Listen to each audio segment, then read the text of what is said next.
കേരളത്തിലെ ജനങ്ങളുടെ ആശങ്ക പരിഹരിച്ച് മാത്രമേ കേന്ദ്ര സർക്കാർ തീരുമാനമെടുക്കുകയുള്ളൂവെന്ന ഉറപ്പ് ലഭിച്ചുവെന്ന് മുഖ്യമന്ത്രി ഉമ്മൻചാണ്ടി പറഞ്ഞു. പ്രധാനമന്ത്രി നരേന്ദ്രമോദിയെയും വനം പരിസ്ഥിതി മന്ത്രി പ്രകാശ് ജാവ്ദേക്കറെയും കണ്ട് കേരളത്തിന്റെ ആശങ്ക അറിയിച്ചിട്ടുണ്ട്.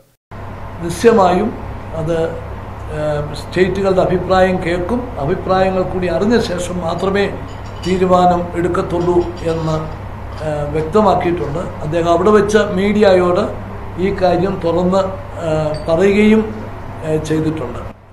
എന്നാൽ കസ്തൂരിരംഗൻ റിപ്പോർട്ടും ഗാഡ്ഗിൽ കമ്മിറ്റി റിപ്പോർട്ടും പരിഗണിച്ചതിന് ശേഷം മാത്രമേ അന്തിമ തീരുമാനമെടുക്കുകയുള്ളൂവെന്ന് പ്രകാശ് ജാവ്ദേക്കർ പറഞ്ഞു.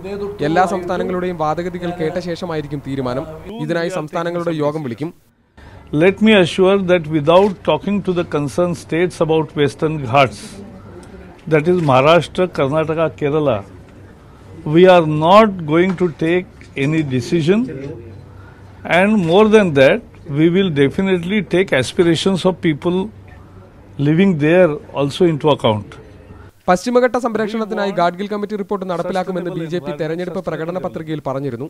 ബിജെപി സംസ്ഥാന നേതൃത്വത്തിന്റെയും ആവശ്യം അതാണ്. ഗോവ പോലുള്ള സംസ്ഥാനങ്ങളും ഇക്കാര്യത്തെ അനുകൂലിക്കുന്നുമുണ്ട്. വികസനവും പരിസ്ഥിതി സംരക്ഷണവും ആവശ്യമാണെന്ന് കേന്ദ്രമന്ത്രി പറയുമ്പോഴും കേരളം പോലെ പരിസ്ഥിതി പ്രാധാന്യമുള്ള പ്രദേശം സംരക്ഷിക്കപ്പെടണമെന്നും അദ്ദേഹം കൂട്ടിച്ചേർക്കുന്നു. അതുകൊണ്ടുതന്നെ ഗാഡ്ഗിൽ കമ്മിറ്റി റിപ്പോർട്ടിന്റെ പ്രാധാന്യം കണക്കിലെടുത്ത് കേന്ദ്ര സർക്കാർ മുൻപോട്ട് പോകൂ. ലിജോ വർഗീസ്, മീഡിയ 1, ഡൽഹി.